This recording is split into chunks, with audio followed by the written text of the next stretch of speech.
ان کو عامل میں خوش آمدید۔ آج ہم بات کریں گے ایسے عمل کے اوپر جو کہ آپ نے پڑھائی کرنی ہے اور یہ پری آپ کو حاضر ہو کر جو بھی آپ کے معاملات ہیں وہ طے کرے گی۔ سب سے پہلے جو چیز ضروری ہے اور قابل غور ہے وہ ہے کیا؟ یہ عمل ہم نے کتنے دن یہ عمل ہم نے کرنا ہے، پڑھنا ہے یا اس کو لکھنا ہے، ترتیب کیا ہے اس کی؟ سب سے پہلے 3 دن کا عمل ہے، 3 دن کا عمل 3 ڈیز کا عمل ہے اور اس کی ترتیب کو شروع ہوگی۔ سب سے پہلے ہم نے یہ جو نقش ہے آتشی چال میں اس کو ہم نے لکھ لینا ہے یا فوٹو کاپی کر لینا ہے۔ اس کے پیچھے آپ نے نام، اپنا نام، والدہ کا نام تحریر نہیں کرنا، ساتھ اپنا نام اور اپنا مقصد پیچھے تحریر کر لیں۔ نقش فوٹو کاپی کروانا ہے، جو احباب لکھنا چاہیں مریخ کے ساتھ میں اس کو لکھ سکتے ہیں، جو نہ لکھنا چاہیں فوٹو کاپی کروا لیں، 3 فوٹو کاپیاں کروا لیں۔ بیک سائڈ پہ اپنا نام، صرف اور صرف اپنا نام، والدہ کا نام یہاں پہ تحریر نہیں کرنا ہے اور اپنا مقصد تحریر کر لیں۔ اب دن بھر آپ نے یہ کام کر لیا، اس کے ساتھ ہی آپ نے ایک اور کام کرنا ہے۔ آپ نے کوئی میٹھی چیز لا کر جتنی آپ کی استطاعت ہے وہ چھوٹے بچوں میں تقسیم کر دیں۔ 2 کام اب آپ کے ہو گئے۔ تیسرا کام آپ نے یہ کرنا ہے، رات کا انتخاب کرنا ہے۔ جہاں پہ جو رات کا انتخاب ہوگا وہ 12 بجے کا ہوگا، فکس 12 بجے۔ 12 بجے سے اوپر ہو سکتا ہے، 12 بجے سے پہلے کا نہیں ہے۔ پورے 12 بجے آپ نے یہ عمل شروع کرنا ہے۔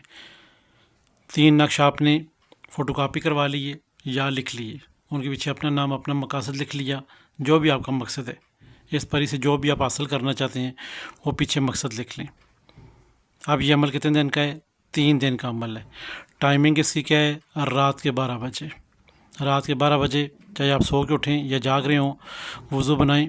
وضو بنانے کے بعد آپ نے اسے کمرے میں اکیلے یا چھت پہ کرنا ہے، پھر یعنی کہ جہاں پہ آپ عمل کر رہے ہوں وہاں پہ دوسرا شخص آپ سے موجود نہ ہو۔ دوسرا شخص موجود نہ ہو تب جا کے یہ عمل کامیاب ہوگا۔ اب آپ کا سوال یہاں پہ پھر ہوگا، ہم پڑھائی کر کے پھر جہاں پہ باقی احباب کمرے موجود ہیں وہاں لیٹ سکتے ہیں؟ تو بالکل لیٹ سکتے ہیں، مگر سب سے پہلے جب آپ پڑھائی کر رہے ہوں اس وقت آپ کے پاس کوئی شخص موجود نہ ہو۔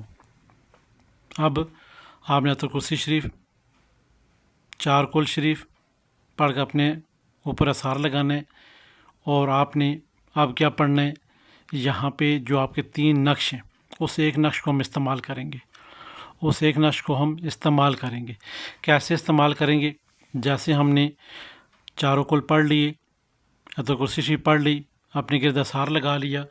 اب ہم نے اثار کے بعد بسم اللہ الرحمن الرحیم 19 دفعہ، 11 دفعہ درود پاک پڑھنے کے بعد اب ہم نے اس نقش کو اپنی آنکھوں کے سامنے رکھنا ہے۔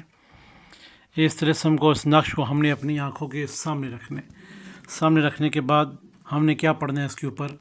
اب جو لفظ ہم نے اس طلسم کے اوپر پڑھنا ہے وہ ہے غق خائل، یعنی کہ جو بارڈر یہ لکھی ہوئے ہیں غق خائل کے نام سے، اس نام کو ہم نے کتنی دفعہ پڑھنا؟ اس نام کو ہم نے 1176 مرتبہ، 1176 مرتبہ، 1176 مرتبہ ہم نے غق خائل کو، لفظ کو پڑھنا ہے۔ پڑھنے کے بعد ہم نے اس طلسم کے اوپر دم کر دینا ہے، طلسم کے اوپر دم کر دینا ہے، اور 3 دفعہ ہم نے اونچی آواز لگانی ہے کہ اس نقش کی جو پری ہے، اے موکل اس نقش کی پری کو حاضر کر، اور جو ہم حکم دیں وہ ہمارا حکم بجا لائے۔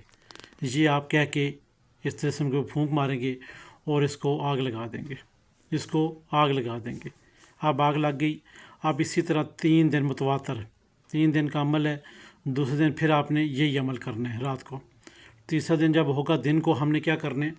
دن کو ہم نے کچھ ایسا کرنا ہے کہ اس کی نیاز ادا ہو جائے۔ میٹھی چیز یا تو گھر میں ہم بنائیں یا باہر سے لائیں، دعا کر کے ہم بچوں کے اوپر تقسیم کر دیں۔ تیسرا دن ہو گیا، آپ تیسری رات کی طرف چلتے ہیں۔ اب ہمیں یہاں پہ کیا مشاہدات ہوگا، کس طرح ہوگا، اور ہمیں اس کے فائدہ کیا ہوگا؟ یہاں پہ ہم نے عمل تو پری کا دیکھ لیا کہ نجس کاموں کے لیے ہم نے اسے استعمال کرنے، موکل کا نام استعمال کیا گیا ہے، اور جو نقش ہے وہ پری کا استعمال کیا گیا۔ کیوں؟ کہ وہ موکل اس پری کو کھینچ کے لائے گا آپ کے پاس۔ غق خائل جو موکل ہے یہ لے کر آئے گا اس پری کو جو آپ نے طلسم جلا رہے ہیں۔ اب جب آپ نے پڑھائی ختم کر دی تیسرے دن، تو اب آپ نے کیا کرنا ہے؟ آخری دن تیسرا دن ہوگا، اب آپ نے ایک کمرے میں کسی احباب کے ساتھ نہیں لیٹنا ہے، یعنی کہ بہت سارے احباب گھر میں موجود ہیں تو کمرہ ایک ہے تو اس میں پھر ایک کمرے میں نہیں لیٹنا ہے آپ نے جس کمرے کا انتخاب کرنا ہے وہ اکیلا کمرہ ہی ہونا ضروری ہے۔ آخری دن پڑھائی آپ جب بھی کریں اکیلی جگہ کریں گے، جب آخری دن ہوگا تو آپ کے لیے اکیلا کمرہ ضروری ہے۔ اب یہ پری جو آپ نے 1176 مرتبہ اس کا عمل پڑا خائیل کا موکل کا اور پری کو حاضری کرنے کا، اب ہم یہاں پہ الگ کمرے میں جب سوئیں گے تو ہمارے ساتھ مشاہدات جو ہوں گے اس پہ ذرا قابل غور کر لیتے ہیں، نظر ثانی کر لیتے ہیں، آیا کہ یہاں پہ ہم نے کون سا غور و فکر کرنا ہے کہ یہ پری ہمارے پاس حاضری دے گی اور ہم اس سے جو بھی نجس کام ہے کرا سکتے ہیں۔ اور اس سے نجس کام کروانے کا طریقہ جو ہے وہ 1 2 3 کام آپ اس سے لے سکتے ہیں۔ 3 کام آپ کے پہلے ہی آپ کے ذہن میں ہونا چاہیے تاکہ اگر یہ حاضری جو تیسرے دن حاضری ہوگی اس کی تو ہم 3 کام اس کو بتا دیں گے۔ اب بہت سارے احباب کہیں گے یہ ظاہری طور پہ حاضری ہوگی، باطنی طور پہ ہوگی، یہ دونوں طرف سے ہو سکتی ہے۔ جو احباب اپنے نامہ مال میں عملیات میں درست ہیں 100% ظاہری ہو جاتی ہے، جن کے درست نہیں ہیں وہ باطنی ہو جاتی ہے۔ باطنی حاضری کیسی ہوتی ہے؟ رات کو جب آپ پڑھ کے سو گئے ہیں تو خواب کے ذریعے آپ کے ساتھ یہ پری حاضر ہوتی ہے اور جو آپ کے 3 سوال آپ نے سوچے ہوئے ہیں پچھلے 3 دنوں سے آپ اسے بتا دیں گے۔ آپ کے صبح اٹھنے سے پہلے چاہے وہ آپ کروڑ پتی بن رہے ہوں، چاہے کچھ بھی آپ عمل اس سے پوچھ رہے ہوں، فلاں عمل میں نے کیا اس کے موکل کتنے ہیں، وہ کیوں نہیں آ رہا، ٹھیک ہے، فلاں کام ہے وہ کیوں نہیں ہو رہا میرا، یہ کام اس طرح کیوں نہیں ہو رہا، یہ کام اس طرح کر دو، وہ جو بھی آپ 3 کام اپنے خواب میں اپنے ظاہری طور پہ سوچتے رہیں گے 3 دن تک، وہ جب آپ اسے بتائیں گے وہ حکم بجا لائے گی، چاہے وہ جائز کاموں میں ہو یا ناجائز کاموں میں ہو، وہ حکم بجا لائے گی۔ ہماری طرف سے تمام احباب کو اس عمل کی اجازت ہے، پھر بھی کسی احباب کو سمجھ نہیں آتی ہے تو وہ پوچھ سکتے ہیں تاکہ اس کی مزید رہنمائی کی جائے۔